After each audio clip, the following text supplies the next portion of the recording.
퇴직금 1억 2천만 원을 받은 날 저는 가슴이 벅차 올랐습니다. 38년이었습니다. 25세 입사해서 63까지 대기업 생산관리부에서 한 번도 빠짐없이 출근했던 세월이었습니다. 퇴직 통장에 찍힌 숫자를 몇 번이고 확인했습니다. 1억 2천. 제 평생의 땀이 이 숫자로 남았습니다. 집으로 돌아오는 지하철 안에서 저는 계획을 세웠습니다. 국민연금이 월 90만 원, 아내의 파트타임 수입이 월 120만 원이니 한 달에 210만 원이었습니다. 경기도 평촌의 전세 아파트 월세가 50만 원이니 넉넉하지는 않아도 살만했습니다. 퇴직금은 정기예금에 넣어두면 한 달에 40만 원 정도 이자가 나올 터였습니다. 그러면 한 달에 250만 원. 노후 준비는 이 정도면 충분하다고 생각했습니다. 아내는 저보다 기뻐했습니다. 여보, 이제 주말마다 등산 다니면서 여유롭게 살자. 당신 평생 고생했잖아. 아내의 손을 잡고 저는 고개를 끄덕였습니다. 그래, 이제 좀 쉬어도 되겠지. 평생 남의 눈치 보며 살았는데 이제는 내 시간이었습니다. 2월의 마지막 주말이었습니다. 토요일 저녁 인터폰이 울렸습니다. 아내가 누구세요? 하고 물었을 때 들려온 목소리에 제 가슴이 철렁했습니다. 아들이었습니다. 35살 아들, 결혼한 지 3년째인 아들이 5년 만에 집을 찾아온 것이었습니다. 현관문을 열자 아들이 서 있었습니다. 며느리도 함께였습니다. 아버지, 어머니 안녕하세요. 아들의 얼굴은 수척했습니다. 예전에 보던 그 밝은 모습이 아니었습니다. 들어와. 제가 말했습니다. 저녁 식사를 준비하는 동안 거실은 조용했습니다. 아들은 소파에 앉아 핸드폰만 들여다봤고 며느리는 불편한 듯 계속 자세를 바꿨습니다. 아내가 음식을 내왔을 때도 분위기는 여전히 어색했습니다. 맛있게 먹어. 제가 말했지만 아들은 숟가락을 거의 들지 않았습니다. 뭔가 할 말이 있는 것 같았습니다. 며느리는 눈치를 보며 밥을 먹었습니다. 저는 기다렸습니다. 먼저 물으면 안 될 것 같았습니다. 식사가 거의 끝날 무렵 아들이 입을 열었습니다. 아버지, 저 사업 확장하려고요. 숟가락을 내려놓는 소리가 유난히 크게 들렸습니다. 아내의 몸이 굳어지는 게 옆에서 느껴졌습니다. 지금까지는 소규모로 했는데 이제 제대로 해볼 생각이에요. 아들은 가방에서 태블릿을 꺼냈습니다. 의류 브랜드 런칭하고 자체 제작 들어가려고요. 요즘 온라인 시장이 얼마나 크게 성장하는지 아시죠? 저는 고개를 끄덕였습니다. TV 뉴스에서 본 것 같았습니다. 젊은이들이 인터넷으로 장사해서 큰 돈을 번다는 이야기를요. 그래, 좋은 생각이다. 요즘 젊은 사람들은 다 그렇게 한다던데. 투자가 필요해요. 아들이 제 말을 끊었습니다. 목소리에 조급함이 묻어났습니다. 재고 매입하고 광고비 쓰고 사무실 얻으려면 최소 1억은 있어야 해요. 은행 대출은 이자가 너무 높고요. 저는 숟가락을 완전히 내려놓았습니다. 1억. 아들이 말하는 그 돈이 어디서 나온다는 건지 알 것 같았습니다. 그 돈이 어디서? 아버지, 퇴직금이요. 아들은 준비해온 듯 태블릿 화면을 제게 보여주었습니다. 엑셀로 만든 사업 계획서였습니다. 여기 봐요. 제가 다 계획 세워놨어요. 3개월이면 투자금 회수하고 6개월이면 순익 나기 시작해요. 1년 후엔 월 500만 원 이상 벌 수 있어요. 화면을 보며 저는 숫자들을 따라갔습니다. 그럴듯해 보였습니다. 매출 예상치, 원가율, 순이익. 하지만 제가 무슨 사업을 알겠습니까? 평생 회사에 다니기만 했는데요. 그럼 아버지한테 매달 100만 원씩 드릴게요. 아들이 말을 이었습니다. 그게 훨씬 낫지 않아요? 은행 이자보다 훨씬 높잖아요. 아버지, 저 이번엔 진짜 자신 있어요. 안 돼. 아내가 단호하게 말했습니다. 아내의 목소리는 떨리고 있었습니다. 그 돈은 우리 노후 자금이야. 내 사업에 쓸 돈이 아니고. 어머니, 저 이번엔 정말 자신 있어요. 아들의 목소리가 간절해졌습니다. 눈에 눈물이 맺히는 것 같았습니다. 평생 부모님 집만 됐잖아요. 대학도 제대로 못 나오고 취직도 못하고. 이번 한 번만 믿어주세요. 제대로 성공해서 부모님 편하게 모실게요.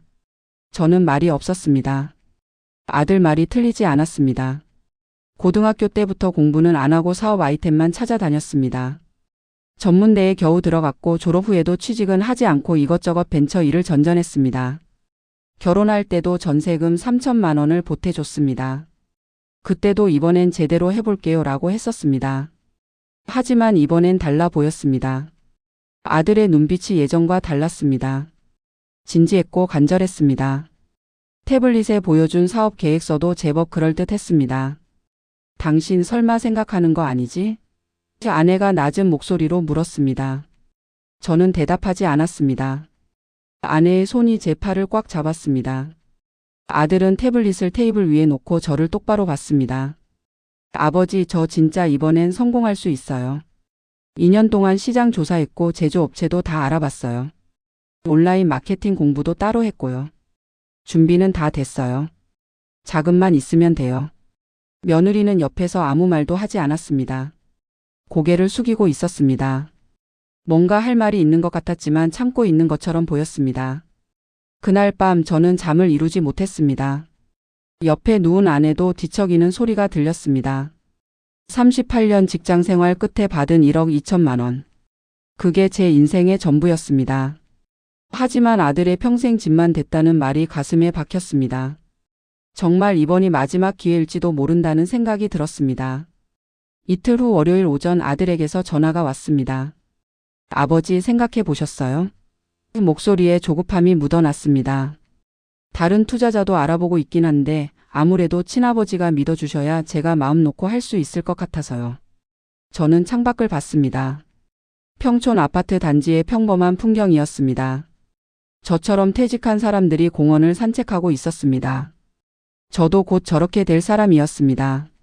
하루하루 별일 없이 늙어가는 사람. 알았다. 제가 말했습니다. 제 목소리가 떨렸습니다. 근데 조건이 있다. 제대로 된 계약서 쓰자. 변호사 통해서.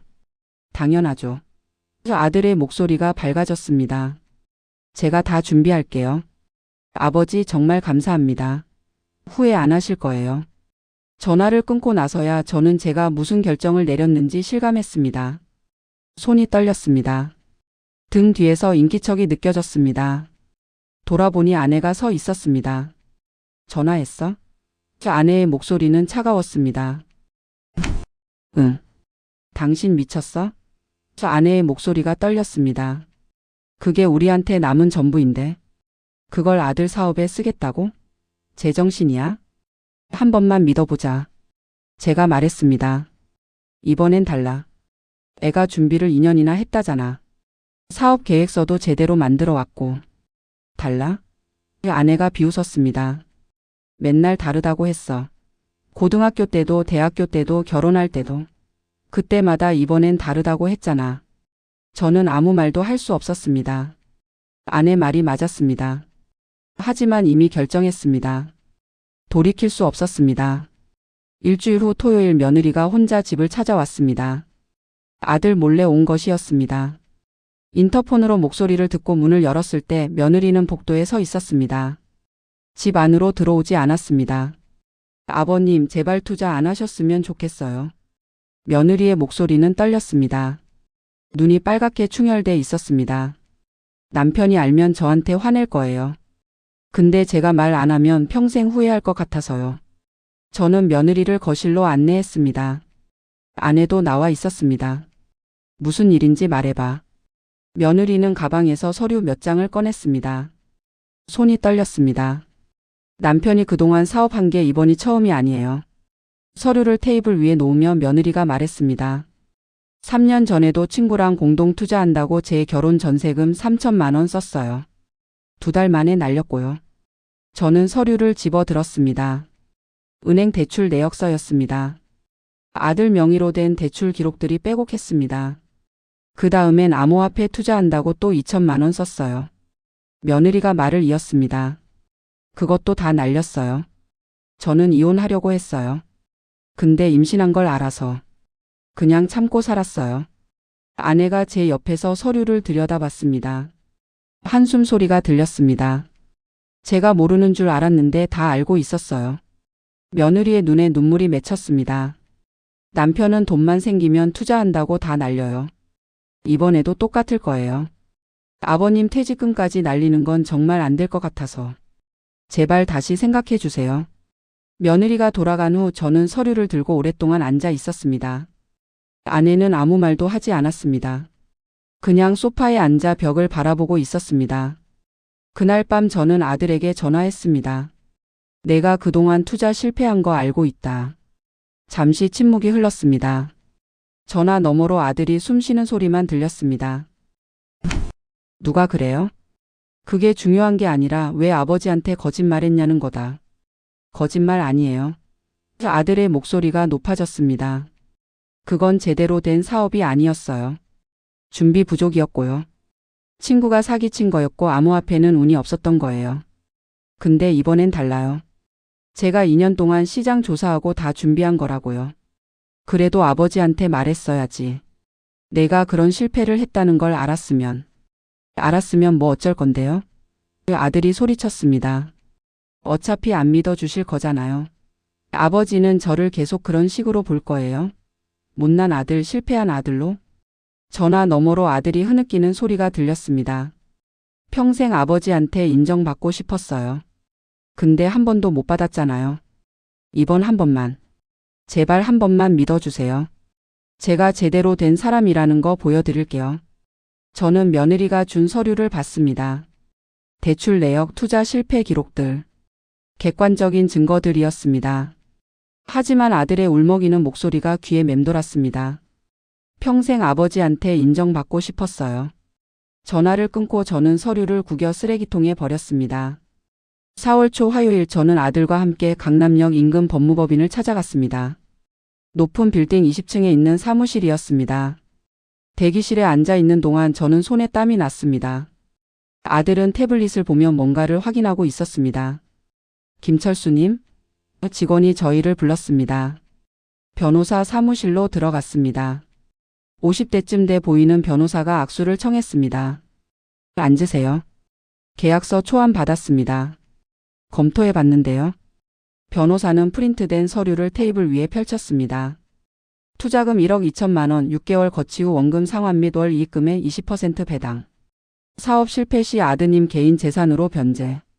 내용은 명확합니다. 선생님, 이게 법적으로 문제 없는 거죠? 제가 물었습니다. 목소리가 떨렸습니다. 계약서 자체는 문제 없습니다. 변호사가 안경을 고쳐 썼습니다. 다만 변호사는 아들을 봤습니다. 아드님, 현재 개인 재산이 얼마나 되시죠? 아들이 대답했습니다. 전세 보증금 8천만 원이요. 그게 전부입니까? 변호사가 눈썹을 올렸습니다. 그럼 사업이 실패하면 아버님이 받으실 수 있는 건 사실상 전세금뿐이라는 얘기입니다. 그것도 집주인이 우선권이 있어서 다 받기 어려울 수 있고요. 안 망해요. 아들이 잘라 말했습니다. 목소리에 짜증이 묻어났습니다. 계약서나 작성해 주세요. 그게 선생님 일 아닌가요? 변호사는 저를 봤습니다. 제게 뭔가 말하고 싶은 표정이었습니다. 하지만 입을 열지 않았습니다. 네, 알겠습니다. 서명하시면 됩니다. 계약서에 도장을 찍는 순간 저는 손이 떨렸습니다. 빨간 도장이 하얀 종이 위에 찍혔습니다. 38년의 땀이 종이 한 장에 담겼습니다. 아들아, 정말 자신 있는 거지? 아버지, 제 말만 믿으세요. 아들이 계약서를 챙기며 활짝 웃었습니다. 6개월만 기다리세요. 아버지가 저한테 고맙다고 할 날 올 거예요. 진짜로요. 법무법인을 나와 길을 걷는데 아들이 말했습니다. 아버지, 다음 주에 은행 가실 수 있으세요? 돈 찾아야 해서요. 그래, 언제든지. 목요일 오전에 갈까요? 제가 시간 맞춰서 나갈게요. 이틀 후 목요일 저는 은행 창구에 앉아 있었습니다. 아들은 옆에서 핸드폰을 보고 있었습니다. 창구 직원이 통장을 확인하고 물었습니다. 전액 인출하시는 거죠? 1억 2천만 원. 네. 목돈을 현금으로 찾으시는 건 위험합니다. 직원이 조심스럽게 말했습니다. 이체하시는 게 어떠세요? 아들 사업 자금이에요. 제가 대답했습니다. 창구 직원의 표정이 묘하게 변했습니다. 동정 같기도 하고 안타까움 같기도 한 표정이었습니다. 저를 한참 쳐다보다가 네, 잠시만 기다려주세요 하고 자리에서 일어났습니다. 현금을 세는 동안 제 심장이 빠르게 뛰었습니다. 직원이 다시 돌아와 돈을 건넸습니다. 봉투에 담긴 돈이었습니다. 두툼했습니다. 제 평생의 땀이 이 봉투 안에 들어 있었습니다. 은행을 나와 근처 카페로 갔습니다. 아들이 커피를 주문했습니다. 자리에 앉아 저는 돈봉투를 가방에서 꺼냈습니다. 아들에게 건넸습니다. 돈을 받는 아들의 손놀림이 너무 자연스러웠습니다. 마치 여러 번 해본 것처럼 능숙하게 가방에 넣었습니다. 그 순간 저는 이상한 기분이 들었습니다. 뭔가 잘못됐다는 느낌이었습니다. 아들아, 이 돈. 제가 말을 꺼냈습니다. 걱정 마세요, 아버지. 아들이 활짝 웃으며 말했습니다. 다음 주에 사무실 계약하고 그 다음 주엔 재고 발주 들어가요. 아버지가 직접 확인하고 싶으시면 같이 가셔도 돼요. 아니, 괜찮다. 제가 손을 저었습니다. 아버지가 내 일에 간섭하는 것 같아서. 내가 알아서 잘하겠지. 그럼 한 달에 한 번씩 진행 상황 보고 드릴게요. 아들이 일어서며 말했습니다. 아버지 진짜 감사해요. 기대하세요. 대박 나면 아버지 해외여행 보내드릴게요. 카페를 나온 저는 혼자 집으로 돌아왔습니다. 지하철을 타고 가는 동안 통장을 꺼내 봤습니다. 잔액 0원. 숫자가 너무 허전하게 보였습니다. 하지만 가슴 한편이 뿌듯했습니다. 40년 만에 아들에게 제대로 된 도움을 준 것 같았습니다. 현관문을 열자 아내가 소파에 앉아 있었습니다. TV를 보고 있었지만 화면을 보고 있지 않았습니다. 그냥 멍하니 앉아 있었습니다. 했어? 아내가 물었습니다. 저를 보지도 않았습니다. 응. 미친놈. 아내가 벌떡 일어났습니다. 정말 미쳤어. 그 돈이 없으면 우리 어떻게 살아? 연금 90만 원에 내 파트 120만 원으로 뭘 어떻게 해? 제발 한 번만 믿어보자고. 제가 애원하듯 말했습니다. 아들이 성공하면 우리도 더 편해질 수 있어. 매달 100만 원씩 받는다잖아. 성공?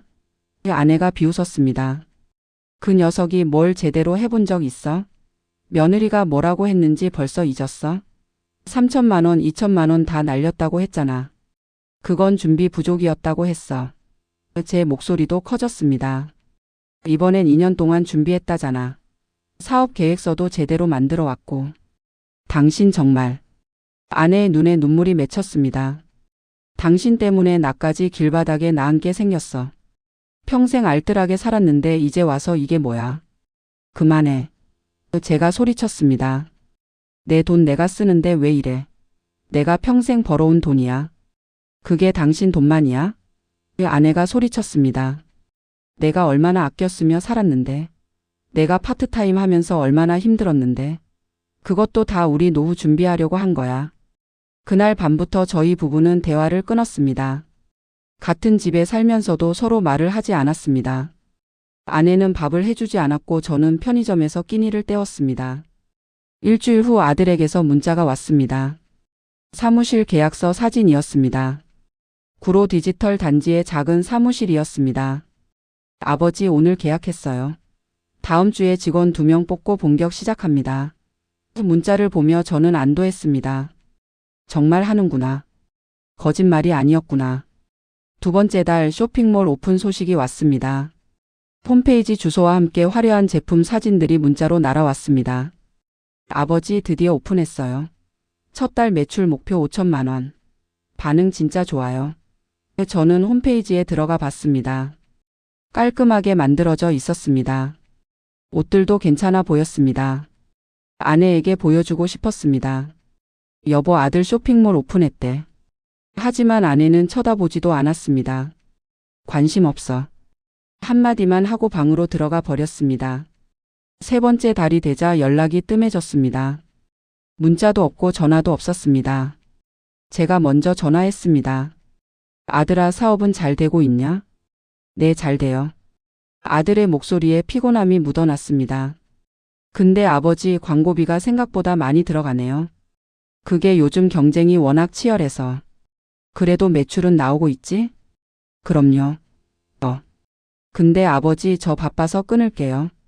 나중에 다시 전화 드릴게요. 전화가 뚝 끊겼습니다. 저는 불안해지기 시작했습니다. 며느리에게 전화했습니다. 며느리는 전화를 받지 않았습니다. 문자를 보냈습니다. 사업 어떻게 돌아가는지 좀 알려줄 수 있니? 답장은 없었습니다. 밤에 잠을 자다가도 자주 깼습니다. 꿈에서 돈이 날아가는 꿈을 꿨습니다. 1억 2천만 원이 바람에 날려 사라지는 꿈이었습니다. 식은땀을 흘리며 일어나면 옆에 아내가 등을 돌리고 누워 있었습니다. 넷째 달 저는 참지 못하고 아들 사무실을 찾아갔습니다. 구로 디지털 단지까지 지하철을 타고 갔습니다. 낡은 건물 3층. 계단을 올라가며 심장이 빠르게 뛰었습니다. 복도 끝에 아들이 말한 호수가 있었습니다. 그런데 문이 잠겨 있었습니다. 문에 붙은 상호 스티커도 떨어져 나가 있었습니다. 저는 손으로 문을 두드렸습니다. 누구 없어요? 대답이 없었습니다. 옆 사무실 문이 열렸습니다. 30대로 보이는 남자가 고개를 내밀었습니다. 누구 찾으세요? 여기 옷 파는 사무실 아직 있나요? 아, 거기요? 남자가 고개를 갸웃했습니다.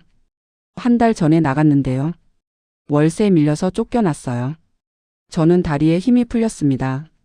벽을 짚고 겨우 서 있었습니다. 한 달 전에요? 네.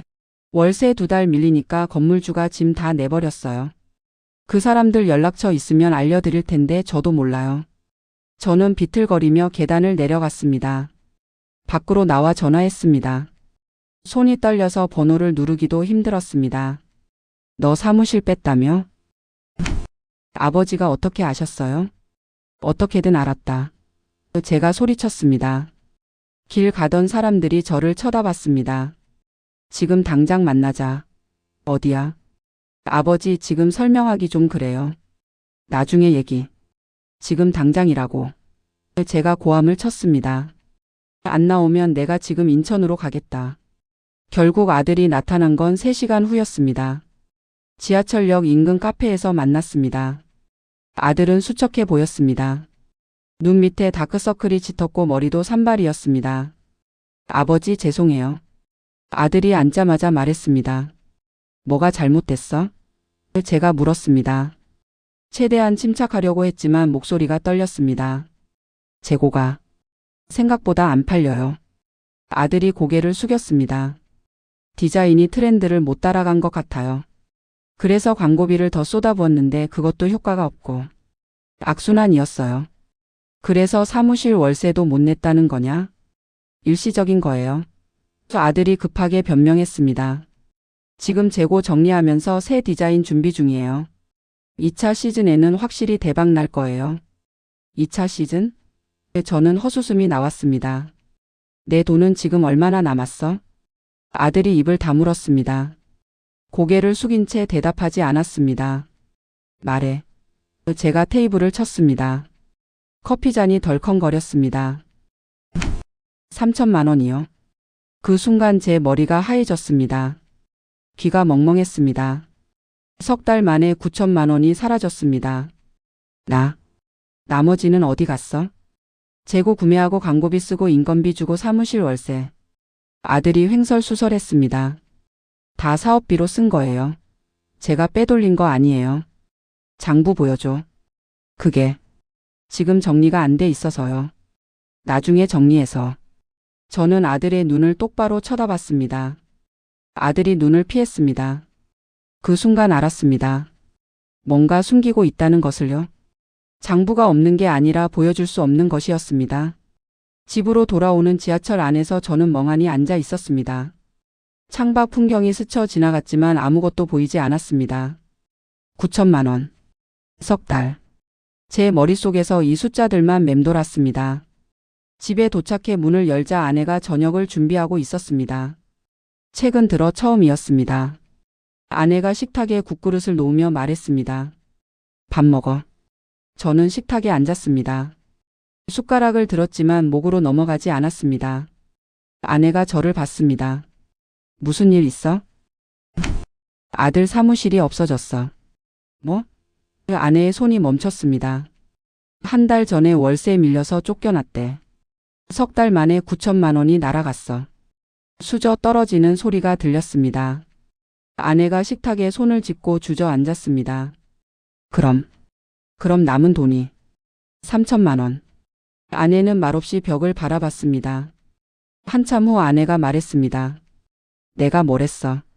목소리에 힘이 없었습니다. 내가 뭘 했냐고. 미안해. 제가 말했습니다. 내가 너무 어리석었어. 미안하다고 돈이 돌아와? 아내가 저를 봤습니다. 얼굴이 10년은 늙어 보였습니다. 우리 이제 뭘 먹고 살아? 3천만 원으로 뭘 어떻게 해? 저는 대답할 수 없었습니다. 다음 날 새벽 저는 잠을 자지 못하고 일어났습니다. 아들이 말한 창고 주소가 생각났습니다. 인천 남동공단. 저는 옷을 챙겨 입고 나갔습니다. 새벽 지하철을 타고 인천까지 갔습니다. 남동공단은 허름한 공장들이 모여 있는 곳이었습니다. 창고를 찾는데 1시간이 걸렸습니다. 좁은 골목 안쪽에 있었습니다.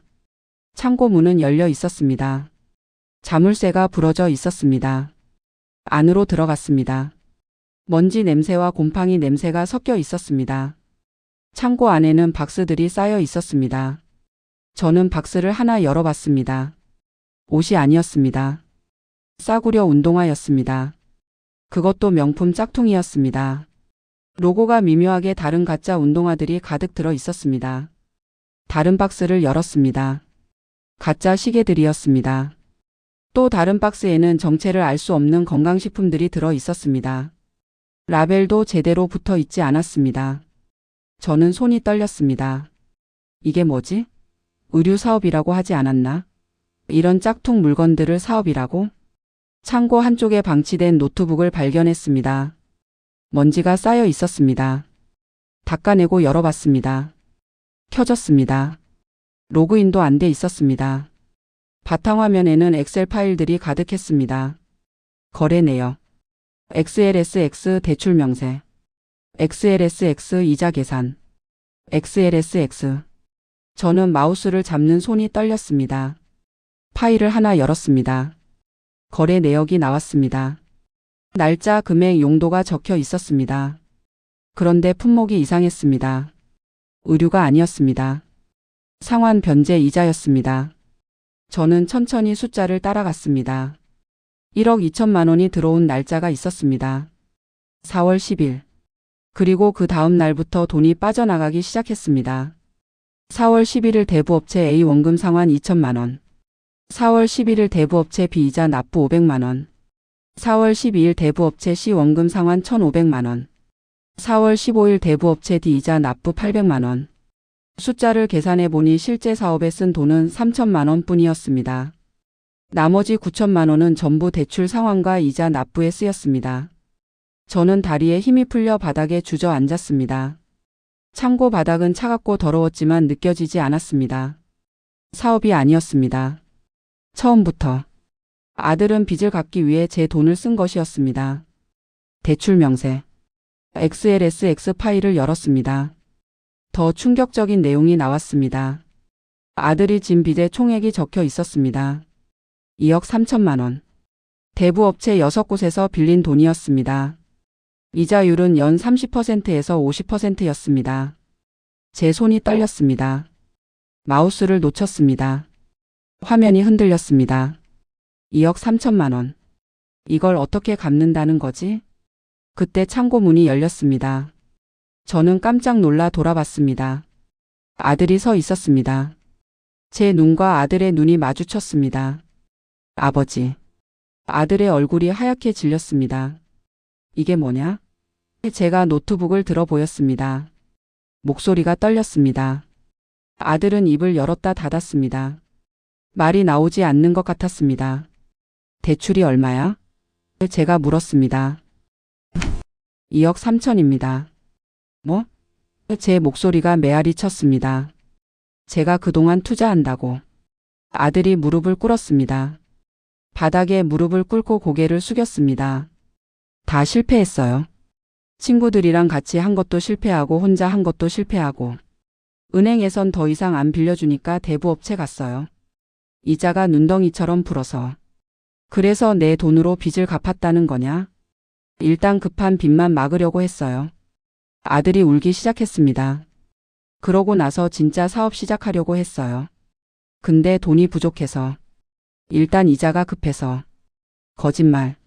제가 소리쳤습니다. 사업은 없었어. 처음부터. 있었어요.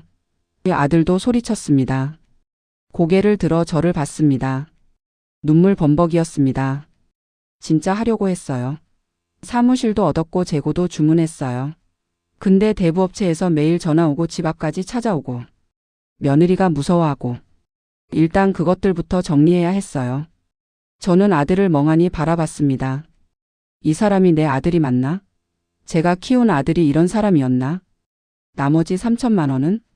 제 목소리는 차갑게 식어 있었습니다. 없어요.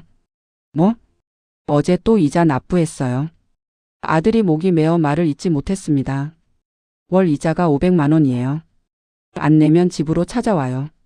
며느리가 임신했는데 아이한테 나쁜 영향 갈까봐.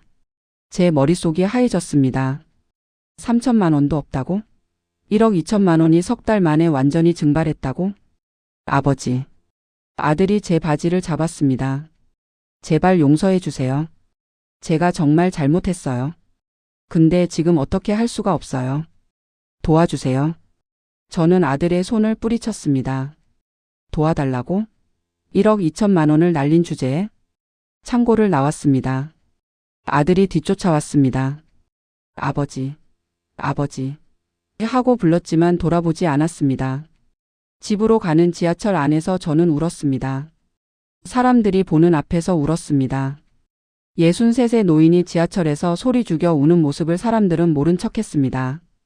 집에 도착해 아내에게 모든 것을 말했습니다. 창고에 짝퉁 물건들, 노트북에 엑셀 파일, 2억 3천의 빚, 그리고 남은 돈이 하나도 없다는 사실까지. 아내는 눈물도 흘리지 않았습니다. 그저 벽을 바라보며 앉아 있을 뿐이었습니다. 한참이 지나서야 나온 말이었습니다. 내가 뭘 했어? 목소리에 감정이 없었습니다. 내가 뭘 했냐고. 미안해. 제가 말했습니다. 내가 너무 미안하다고. 돈이 돌아와? 아내가 저를 봤습니다. 눈빛이 텅 비어 있었습니다. 우리 이제 뭘 먹고 살아? 연금 90만 원에 내 파트 120만 원으로?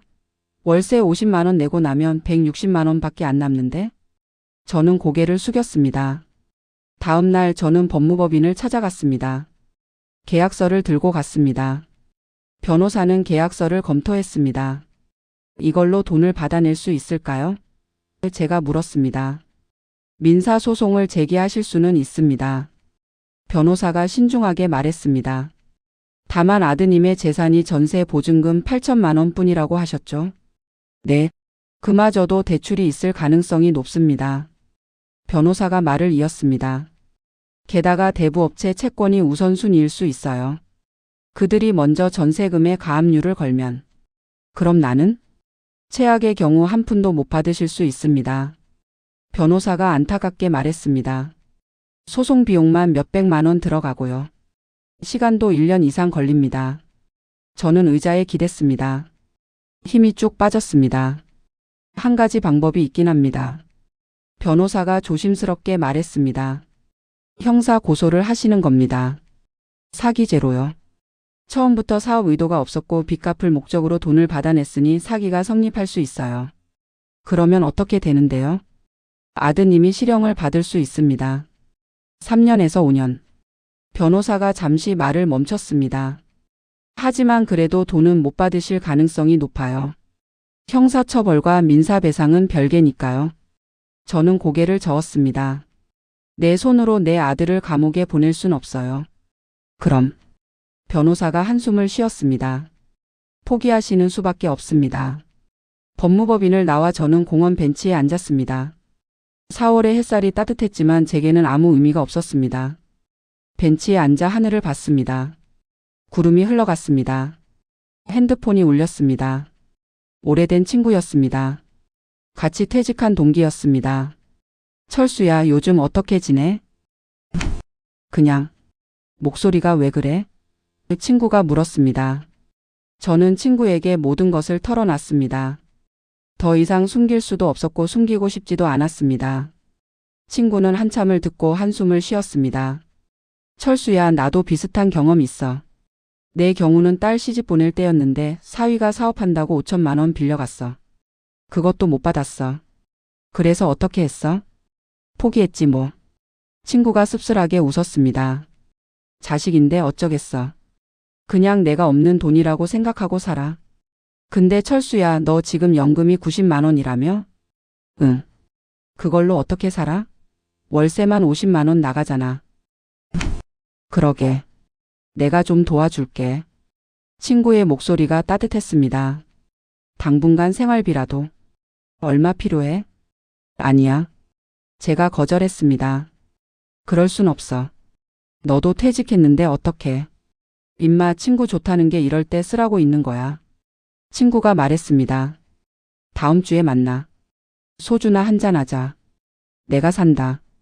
전화를 끊고 저는 눈물이 났습니다. 친구의 따뜻함이 가슴을 저몄습니다. 평생 남에게 손을 벌리지 않고 살았는데 이제는 친구에게 도움을 받아야 하는 처지가 되었습니다. 집으로 돌아와 저는 아내와 마주 앉았습니다. 법적으로 방법이 없대. 그럼? 그냥 포기하는 수밖에. 아내는 대답하지 않았습니다. 한참 후 아내가 입을 열었습니다. 알아. 이미 엎질러진 물이야. 근데 우리 이제 어떻게 살아? 저는 대답할 수 없었습니다. 일주일 후 낯선 번호로 전화가 걸려왔습니다. 김철수 씨 맞으시죠? 네. 저는 황 대리라고 합니다. 우리 회사 이름은 말씀드리면 아실 거예요. 남자의 목소리는 차가웠습니다. 아드님이 저희한테서 돈을 빌려가셨는데요. 원금과 이자 합쳐서 현재 1억 8천만 원입니다. 제 심장이 멈춘 것 같았습니다. 뭐라고요? 연대 보증인이 아버님으로 돼 있으시거든요. 황 대리가 말을 이었습니다. 3개월 전에 아드님이 대출 받으실 때 아버님 도장 찍으셨잖아요. 저는 그런 적 없어요. 제가 소리쳤습니다. 계약서에 도장 있는데요. 황 대리의 목소리가 더 차가워졌습니다. 혹시 아드님이 무단으로 하신 건가요? 그럼 경찰 신고하셔야죠. 문서 위조니까. 아, 그런데 경찰 신고하시면 아드님이 구속될 텐데 괜찮으세요? 저는 말문이 막혔습니다. 다음 주 금요일까지 500만 원만 입금해 주세요. 황 대리가 계좌번호를 불렀습니다. 이자라도 내셔야 연체가 안 되거든요. 연체되면 법적 조치 들어갑니다. 참고로 저희는 합법 대부업체고 다 절차 밟아서 하니까 걱정 마세요. 전화가 끊겼습니다. 저는 핸드폰을 바닥에 떨어뜨렸습니다. 손에서 저절로 빠져나갔습니다. 1억 8천만 원. 연대보증. 제 도장. 저는 급히 아들에게 전화했습니다. 손이 떨려서 번호를 3번이나 잘못 눌렀습니다. 너 내 도장으로 뭐 했어? 아버지, 그거는 연대보증을 내 이름으로 했다며. 1억 8천만 원. 급하게 돈이 필요해서요. 아들이 울먹였습니다. 제 명의로는 더 이상 못 빌려서. 일단 급한 이자만 막아야 해서. 아버지, 죄송해요. 제가 갚을게요. 시간만 주시면. 시간? 제가 비웃었습니다. 너한테 시간을 줬더니 1억 2천만 원을 날렸잖아. 그것도 모자라 이제 1억 8천만 원 빚까지 떠한 게 생겼어. 그러니까 제발 좀 더 시간을. 아들의 목소리가 잦아들었습니다. 저는 전화를 끊었습니다. 온몸이 떨렸습니다. 소파에 주저앉았습니다. 아내가 나왔습니다. 무슨 일이야? 연대보증. 제 목소리가 나오지 않았습니다. 1억 8천. 아내의 얼굴이 하얗게 변했습니다. 그날 밤 며느리에게서 문자가 왔습니다. 아버님, 저도 몰랐어요. 남편이 몰래 한 거예요. 제발 남편 좀 살려주세요. 아이가 곧 태어나요. 저는 답장하지 않았습니다. 핸드폰을 꺼버렸습니다. 다음 날 또 다른 대부업체에서 전화가 왔습니다. 김철수 씨죠? 8천만 원 연대 보증건으로. 그 다음 날도 전화가 왔습니다. 5천만 원 보증건. 일주일 동안 5곳의 대부업체에서 연락이 왔습니다. 총액을 계산해 보니 3억 2천만 원이었습니다. 아들이 제 도장을 위조해서 연대 보증을 선 빚들이었습니다. 저는 다시 법무법인을 찾아갔습니다. 변호사는 한숨을 쉬었습니다. 도장 위조라는 게 증명되면 책임을 피하실 수 있습니다. 그럼. 하지만 그러려면 아드님이 문서 위조 혐의로 처벌받아야 해요. 변호사가 설명했습니다. 실형 거의 확실하고요. 3년에서 5년. 그리고 대부업체들이 가만히 있을까요?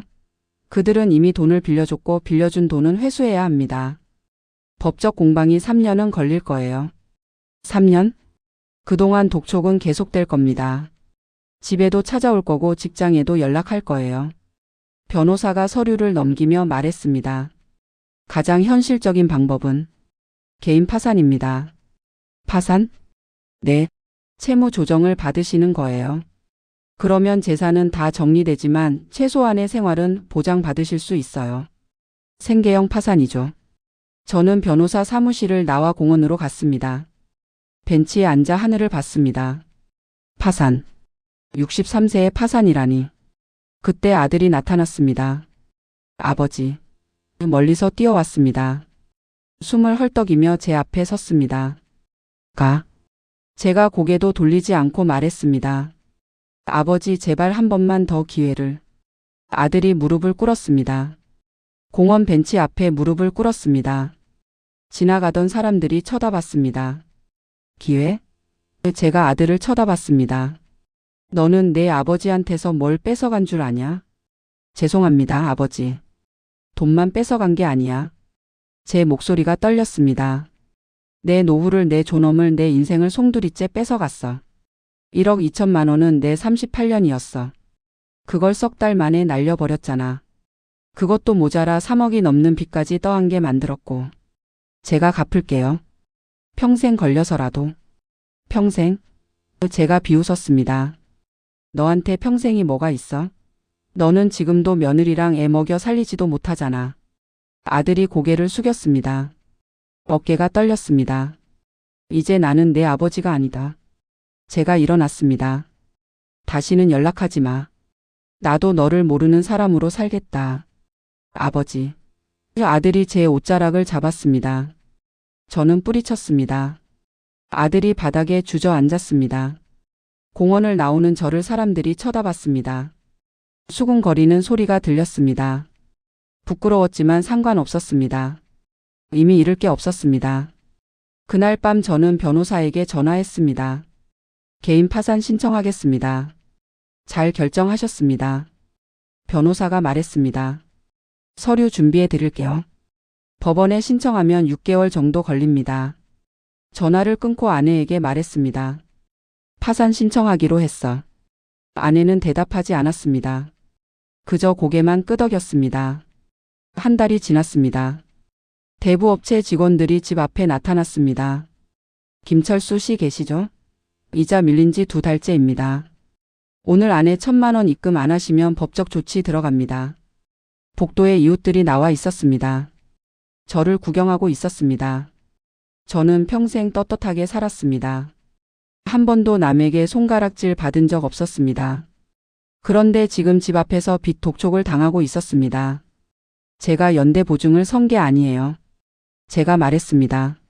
아들이 제 도장을 위조한 겁니다. 그럼 경찰 신고하세요. 직원이 차갑게 말했습니다. 계약서에 도장 있으면 법적으론 아버님 책임입니다. 아드님 잘못이든 뭐든 우리는 상관없어요. 제발 좀 기다려주세요. 파산 신청했어요. 파산이요? 직원이 비웃었습니다. 그럼 전세금부터 압류 들어갑니다. 파산 신청했다고 빚이 없어지는 줄 아세요? 절차 다 끝날 때까지 이자는 계속 불어나요. 이웃들의 수군거림이 들렸습니다. 저 집 무슨 일 있나 봐. 빚쟁이가 왔네. 조용히 좀 살지. 그날 밤 아내가 가방을 챙겼습니다. 나 친정 가서 있을게. 여보. 제가 말했습니다. 당신 혼자 정리해. 아내가 문을 열며 말했습니다. 나까지 끌어들이지 마. 같이 해결하자고. 우리 부부잖아. 해결? 아내가 돌아봤습니다. 눈에 눈물이 고였습니다. 내가 뭘 해결해? 당신이 내 말 한마디라도 들었으면 이렇게 안 됐어.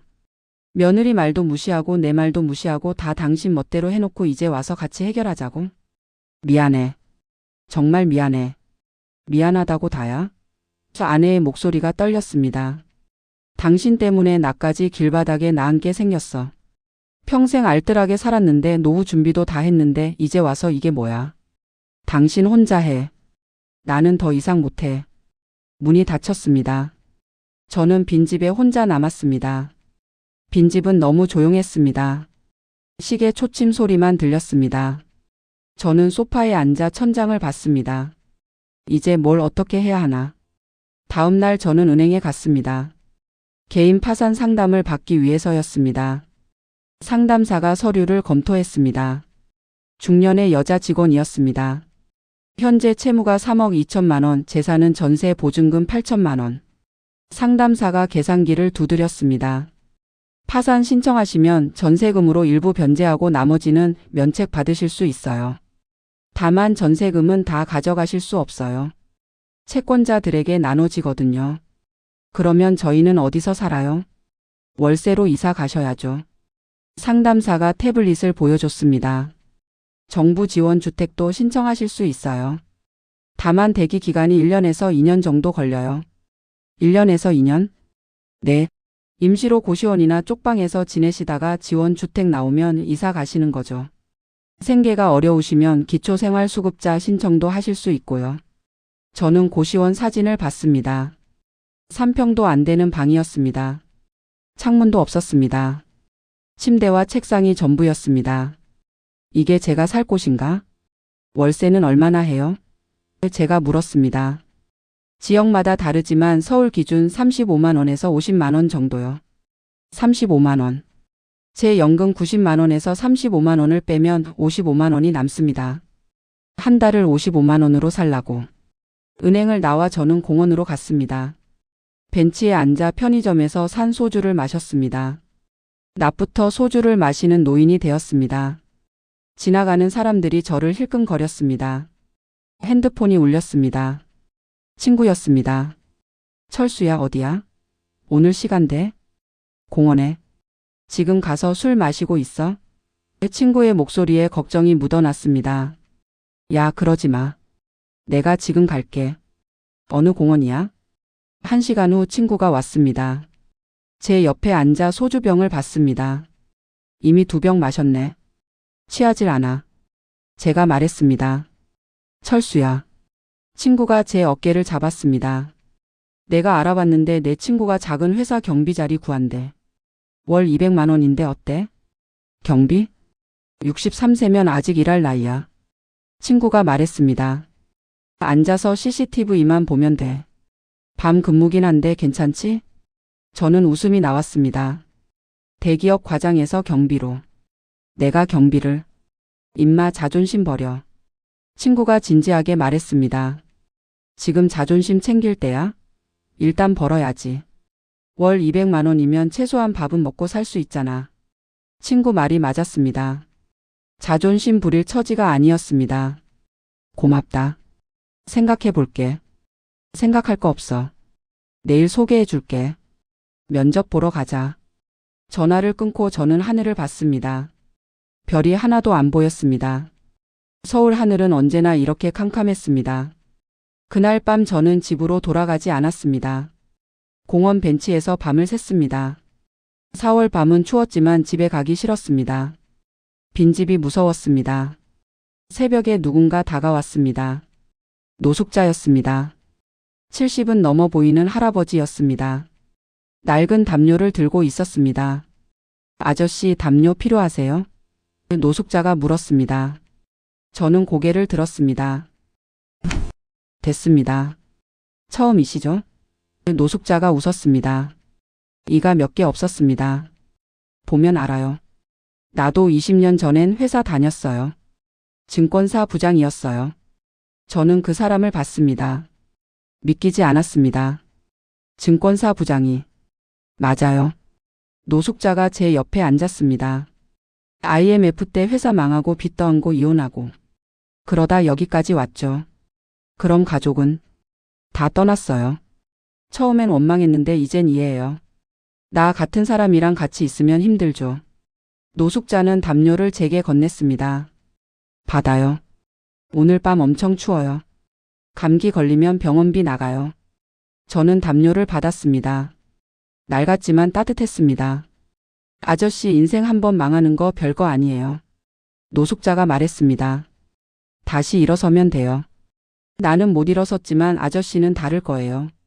어떻게 아세요? 눈빛 보면 알아요. 노숙자가 자리에서 일어났습니다. 아직 포기 안 했잖아요. 포기한 사람은 눈빛이 죽어요.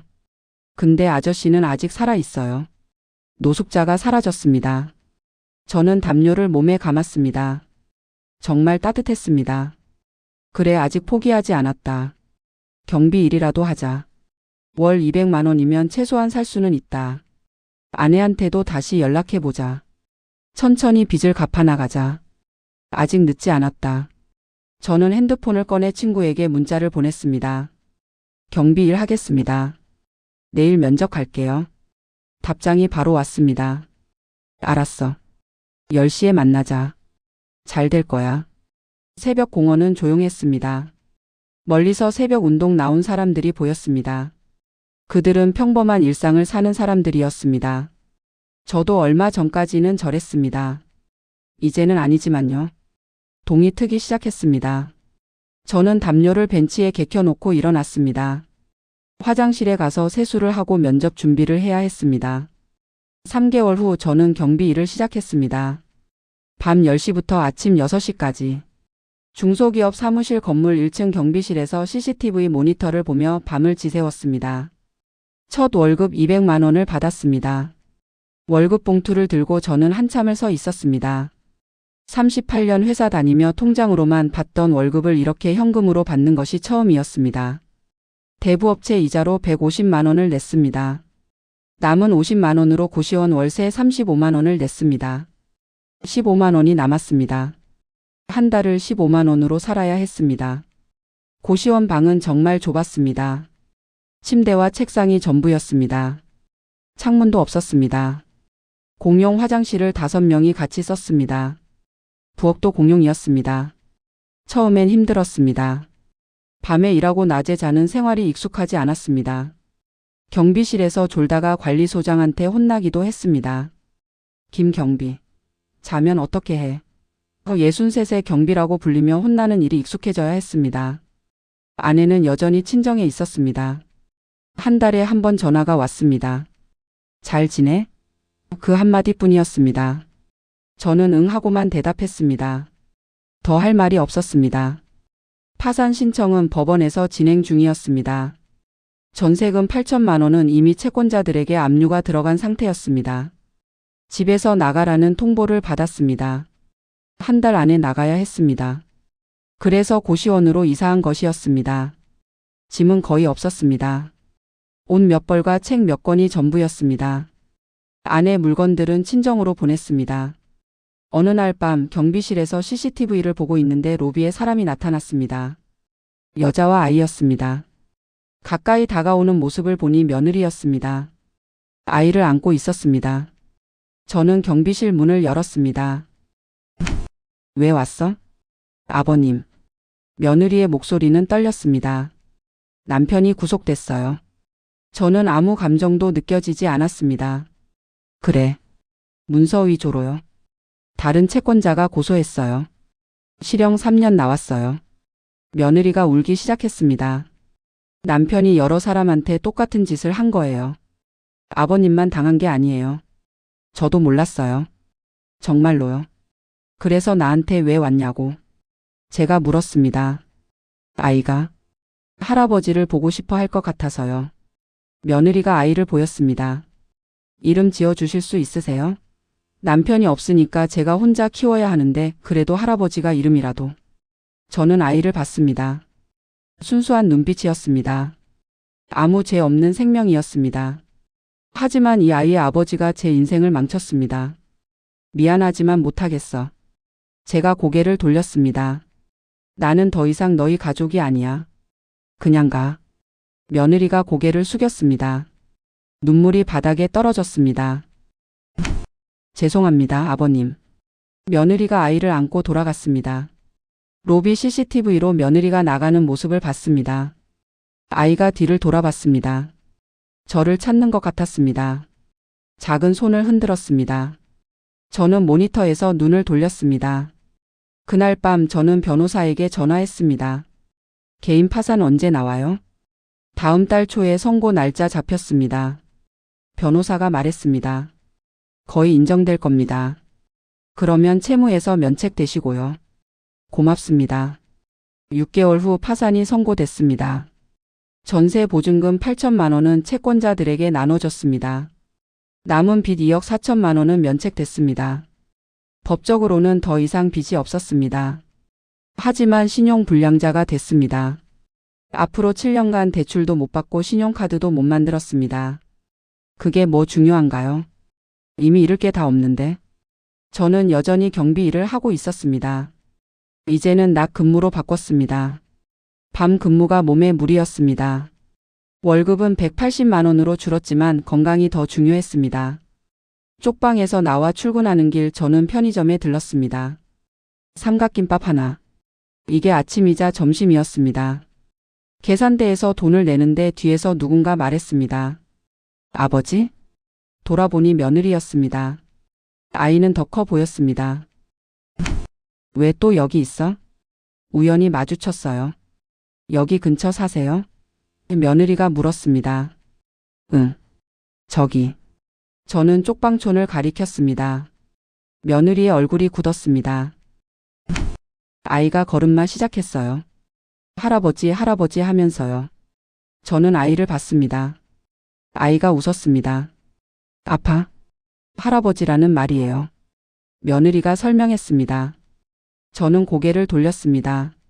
잘 컸네. 건강하게 키워. 남편이 교도소에서 편지 보냈어요. 며느리가 가방에서 편지를 꺼냈습니다. 아버님께 사죄하고 싶다고. 됐어. 제가 말을 끊었습니다. 나는 괜찮아. 그냥 너희끼리 잘 살아. 나는 상관없어. 며느리가 고개를 숙였습니다. 죄송해요, 아버님. 정말 죄송해요. 저는 편의점을 나왔습니다. 경비실로 가는 길 핸드폰이 울렸습니다. 아내였습니다. 오랜만이었습니다. 당신 나 이제 돌아갈게. 저는 걸음을 멈췄습니다. 여기 좁아. 괜찮아. 우리 같이 살자. 다시 시작하자. 아내의 목소리가 따뜻했습니다. 미안해, 여보. 제 목소리가 떨렸습니다. 내가 정말 미안해. 그만해. 이제 그만하고 같이 살자. 부부잖아. 그날 저녁 아내가 짐을 들고 쪽방으로 왔습니다.